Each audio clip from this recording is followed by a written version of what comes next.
نے ردا فاطمہ کا ناول قصاص شروع کیا تھا۔ اگر آپ نے پہلی 4 ایپیسوڈ نہیں دیکھیں تو اس پلے لسٹ پر کلک کر کے دیکھ لیں۔ آئیے شروع کرتے ہیں۔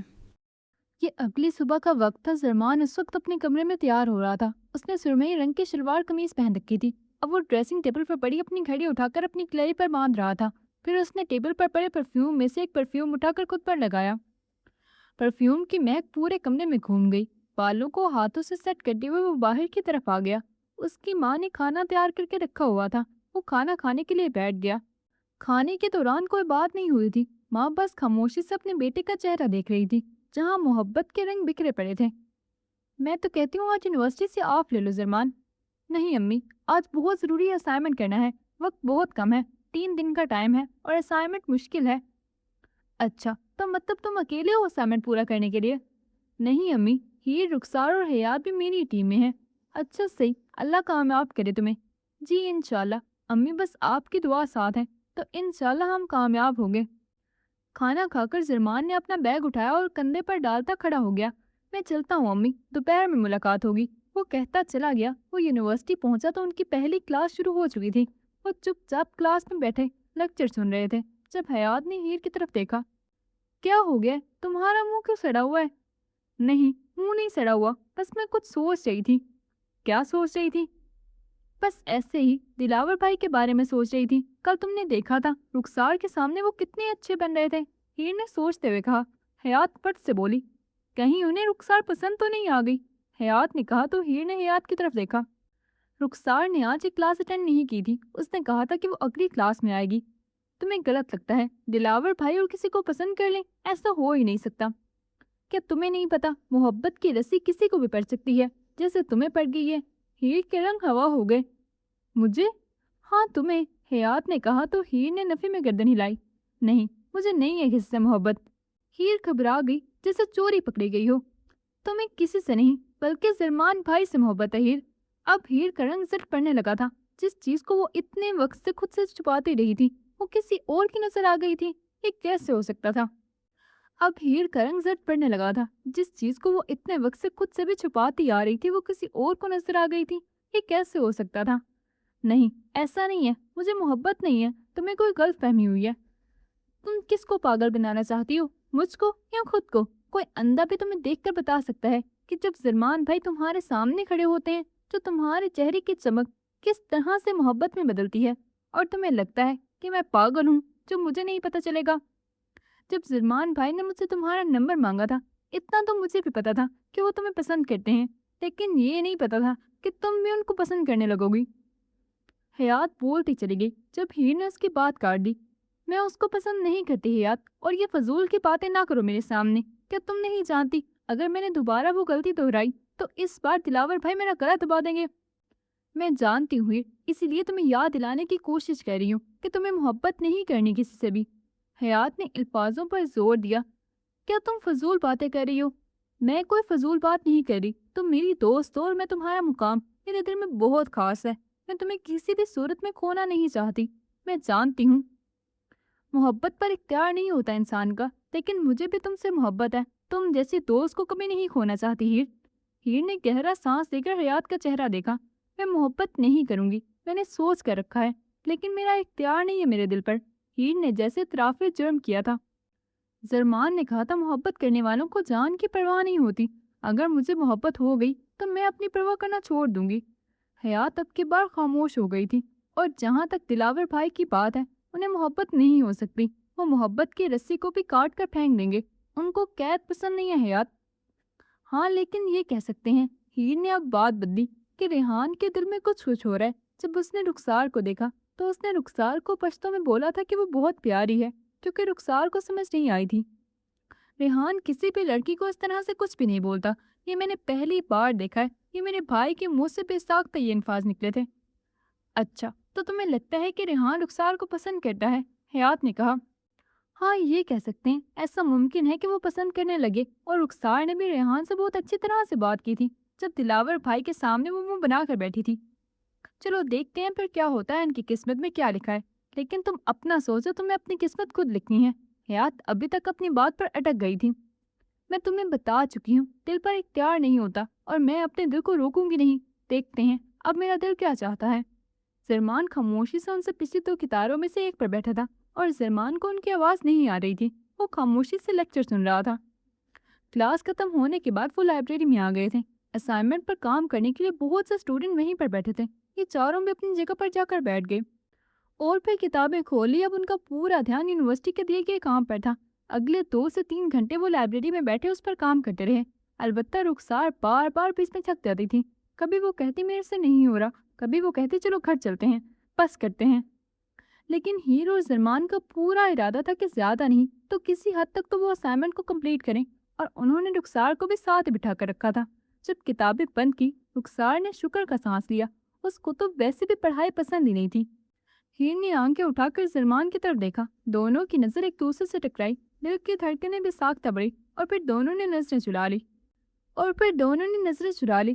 زرمان نے تو نظر اس لیے چرائی تھی کہ کہیں ہیر کی آنکھوں کو زرمان کی نظر ہی نہ لگ جائے، جبکہ ہیر نے اپنی نظر اس لیے جھکائی کہ کہیں آنکھوں میں چھپا راز باہر نہ آ جائے۔ کہتے ہیں کہ محبت کرنے والوں کی آنکھوں کو پڑھنا جان جاتا ہے، اور ہاں، زرمان آنکھیں پڑھنا جانتا تھا اور ہیر نہیں چاہتی تھی کہ وہ اس کی آنکھیں پڑھ لے۔ وہ ایک بڑا کمرہ تھا جہاں خاموشی کا راز تھا۔ درمیان میں سفید شلوار قمیض پہنے کوئی آدمی بیٹھا تھا۔ نہ جانے کون تھا، کوئی جادوگر، کوئی عالم، نہ جانے کون۔ اس کے عین سامنے گھٹنوں پر قاسم خان بیٹھا تھا۔ بولو، کس لیے آئے ہو تم؟ سامنے بیٹھے بوڑھے آدمی نے اس سے پوچھا۔ وہ نظریں جھکائے بیٹھا تھا۔ نظر اٹھائی اور بات کرنی شروع کی۔ بابا، میں چاہتا ہوں کہ میں جس لڑکی سے محبت کرتا ہوں اس سے بھی میرے سے محبت ہو جائے۔ وہ میرے بابا کے دوست کی بیٹی ہے۔ ہمارا بہت آنا جانا ہے ان کے گھر میں۔ میں بہت وقت سے اس کو دیکھتا آیا ہوں۔ مجھے وہ بہت اچھی لگتی ہے۔ مجھے اس سے محبت ہے، لیکن مجال ہے کہ وہ میرے سے سیدھے منہ بات بھی کر لے۔ اس کو میں پسند نہیں ہوں شاید۔ بابا، کوئی ایسا تعویذ کریں کہ اس سے میرے سے محبت ہو جائے۔ بوڑھا آدمی اس کو دیکھ کر مسکرایا۔ بالکل صحیح جگہ پر آئے ہو بابا۔ آپ کو مجھے میرے ایک دوست نے بتایا تھا۔ اس نے کہا تھا بہت اثر ہے آپ کے تعویذ میں۔ بالکل، میں تمہیں ایسا تعویذ دوں گا کہ تم حیران رہ جاؤ گے۔ تمہاری محبت کو تم سے محبت ہو جائے گی۔ وہ لڑکی تمہارے آگے بھیک مانگے گی محبت کی۔ وہ تم پر فدا ہو جائے گی۔ وہ تمہاری غلام بن جائے گی۔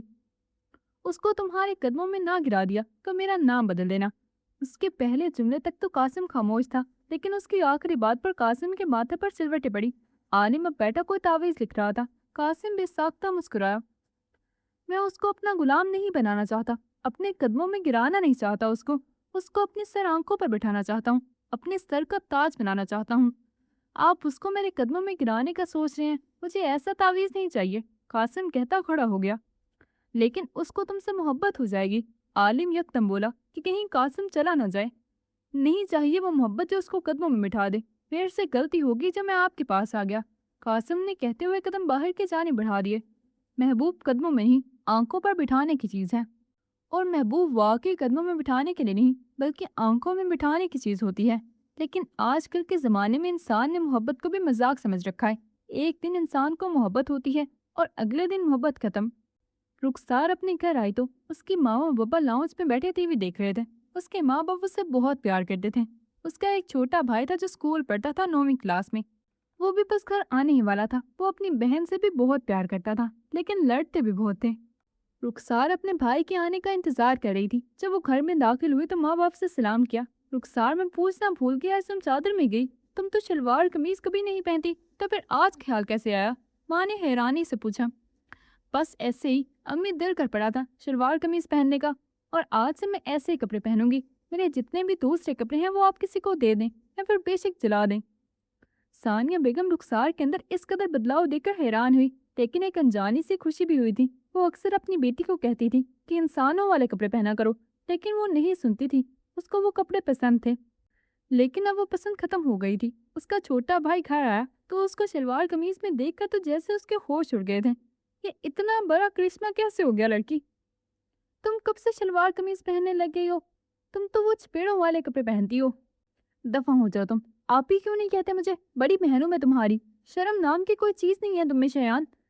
اب اس میں کون سی شرم؟ جس دن تم مجھے احترام سے بلانا سیکھ لو گی میں تمہیں آپ ہی کہنا شروع کر دوں گا۔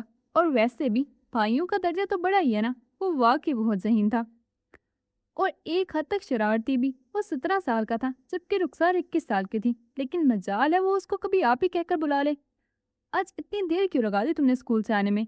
بس راستے میں گرل فرینڈ مل گئی تھی مجھے، اس کو ڈراپ کرنے گیا تھا میں۔ بس تمہاری شکل پر تمہیں کوئی ایک ٹافی نہ دے، تم گرل فرینڈ لانے کی بات کرتے ہو۔ شوہان نے برا سا منہ بنایا۔ وہ سیاہ کالی آنکھوں کا مالک تھا اور اس کا اپنے بالوں سے بہت محبت تھی، جنہیں وہ ہمیشہ کبھی اسٹریٹنر سے اسٹریٹ کر کے رکھتا تھا تو کبھی جیل لگا کر سیٹ کر کے رکھتا۔ وہ اپنے پورے اسکول میں ہینڈسم لگا تھا۔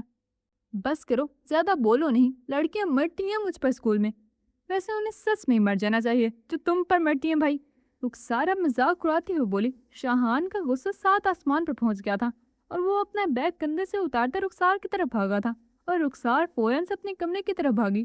اس کو بہت مزہ آتا تھا اپنے بھائی کو غصہ دیکھ کر۔ اس نے کمرے میں جا کر جلدی سے دروازہ بند کر دیا اور شاہان باہر ہی کھڑا رہ گیا۔ ماما، اپنی اس چڑیا کو کہیں دروازہ کھولے نہیں تو توڑ دوں گا۔ کیا ہو گیا؟ کس طرح سے لڑتے ہو تم دونوں بہن بھائی؟ جانور لگتے ہو دونوں۔ ہاں تو ماما اس کو کہا کرے نا، نہ لیا کرے میرے سے پنگا، بعد میں بھاگتی پھرتی ہے۔ شرم کرو تم شاہان، بڑی ہے وہ تم سے، عمر میں بڑی ہے نا، قد میں تو میں اس سے بڑا ہوں، اور دوسری بات میرا درجہ بھی اس سے بڑا ہے۔ شاہان کا قد واقعی اس سے بڑا تھا، رخسار کا قد اتنا بڑا نہیں تھا۔ وہ بڑی ہونے کے باوجود بھی اپنے بھائی کے سامنے چھوٹی لگتی تھی۔ شاہان کے گمبھیر لہجے میں کہیں بھی بچپنا ظاہر نہیں ہوتا تھا۔ دیکھنے والا اس کو دیکھ کر یہی سمجھتا ہوگا کہ اس کی عمر کم سے کم 20-21 سال کے قریب تھی۔ وہ بہت میچور لگتا تھا۔ کچھ دیر گزری تو شاہان ایک بار پھر دروازے پر کھڑا ہو کر اونچی آواز میں بولا، رخسار صاحبہ باہر تشریف لائیں، ماما نے کھانا لگا دیا ہے۔ ویسے بھی تم تو گھر کا کوئی کام ہی نہیں کرتی ہو۔ رخسار جو بیڈ پر بیٹھی تھی منہ بنا کر اٹھی اور دروازہ کھولا۔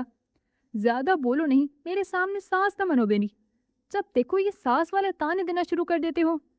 ہاں تو اپنی حرکتیں ٹھیک کرو نا۔ رخسار کو شدید غصہ آیا اور اس نے شاہان کے بال پکڑ لیے، جس پر شاہان فوری طور پر اپنے بال چھڑواتا پیچھے ہوا تھا۔ کرو مذاق جتنا کرنا ہے، لیکن میرے بالوں کو ہاتھ نہیں لگانا، ایک بال بھی اگر ٹوٹا تو تمہیں میں گنجا کر دوں گا۔ شاہان اور اس کے حسین بال۔ ہاں تو پھر نہ کیا کرو نا تنگ کسی دن، تم سوئے ہوگے اور تمہارے سارے بال کاٹ دوں گی میں۔ رخسار نے دھمکی دی تھی۔ اتنی ہمت ہے تمہارے میں کہ میرے بال کاٹ سکو؟ میرے کاٹے تو پھر اپنے دیکھنا صبح کو بچیں گے نہیں، بد دعا دے دوں گا میں تمہیں، بد دعا۔ رخسار یہ بات قبول کرتی تھی کہ اس کو ساس کی ضرورت نہیں تھی، فی الحال اس کا بھائی کافی تھا۔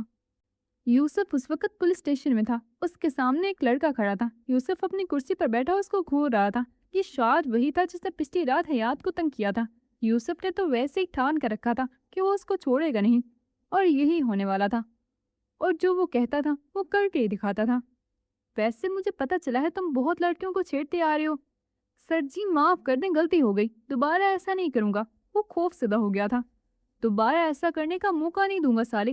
ابھی یہ پچھلی رات کی بات ہے، تو نے ایک لڑکی کو چھیڑا تھا، بائک پر، یاد ہے کہ نہیں؟ تجھے کوئی اندازہ ہے اس کے ساتھ کون چل رہا تھا؟ یوسف نے کہا اور بے ساختہ اس لڑکے کو یوسف کا چہرہ یاد آیا۔ سر جی وہ آپ تھے؟ وہ کامتے ہوئے بولا۔ نہیں، میرا جن تھا۔ یوسف نے اس کو گھور کے دیکھا۔ دوبارہ تو نے اگر کسی لڑکی کو چھیڑا نا تو تیرا وہ حال کروں گا کہ تو اپنی شکل پہ پہچان نہیں سکے گا۔ جی مجھے معاف کر دے، میں نے آپ کی بہن کو چھیڑا، وہ بولا تو یوسف بے ساختہ استغفراللہ کہتا وہ اٹھ کر کھڑا ہوا۔ بہن نہیں تھی کمینے وہ میری۔ سر جی معاف کر دے، وہ اب اور ڈر گیا تھا۔ دوبارہ نہیں چھوڑوں گا کسی لڑکی کو، دوبارہ نہیں چھیڑوں گا کسی بھی لڑکی کو، نہ آپ کی بیوی کو نہ کسی اور کو۔ ایک بار یوسف کے چہرے پر مسکراہٹ آئی تھی۔ ہاں بیوی کہہ سکتا ہے، لیکن فی الحال نہیں ہے وہ۔ ان سب باتوں کو چھوڑ کر یوسف نے یاسر کی طرف دیکھا۔ یاسر میرے بھائی، پتہ ہے نا کیا کرنا ہے اس کا؟ یاسر الرٹ کھڑا تھا، جوش سے بولا، جی سر، اندھیری رات میں گولی مار دینی ہے۔ واہ بھائی، اللہ تیرے جیسی عقل کسی کو نہ دے، گولی نہیں مارنی۔ یاسر اس کو اندر جیل میں ڈال اور اچھے سے اس کے اوپر سے دھول مٹی صاف کر دے، بہت گندا ہو گیا ہے۔ یوسف کہتا وہ واپس اپنی کرسی پر بیٹھ گیا اور ایک کپ چائے کا منگوایا۔ یاسر اتنے میں اس لڑکے کو شرٹ سے پکڑتا حوالات کے اندر لے گیا۔ آجا تجھے ذرا حوالات کی سیر کرواتا ہوں۔ اور اب یاسر نے اس کو الٹا لٹکا کر بری طرح سے مارنا شروع کر دیا تھا۔ وہ چیختا چلاتا رہا لیکن یاسر رکا نہیں۔ جب تک یوسف نہ کہتا وہ رکا نہیں، اس کو بری طرح مارتا رہا۔ اس لڑکے کا برا حال ہو چکا تھا، وہ دوبارہ اپنی زندگی میں کسی لڑکی کو چھیڑنے کا سوچے گا بھی نہیں۔ کچھ دیر لگاتار مار کھانے کے بعد جب اس کا برا حال ہو گیا تو یاسر نے یوسف کے کہنے پر اسے چھوڑ دیا اور پھر واپس آیا۔ یوسف چائے پی رہا تھا۔ سر جی دوبارہ وہ ایسی کوئی غلطی نہیں کرے گا، اتنا مار کے آئے ہونا کہ پوری زندگی یاد رکھے گا۔ بہت اچھا کیا یاسر، کوئی اور کام ہے سر جی؟ نہیں فی الحال تو کوئی کام نہیں ہے تیرے لیے، چائے منگوائی ہے۔ یاسر پر سامنے بیٹھ گیا۔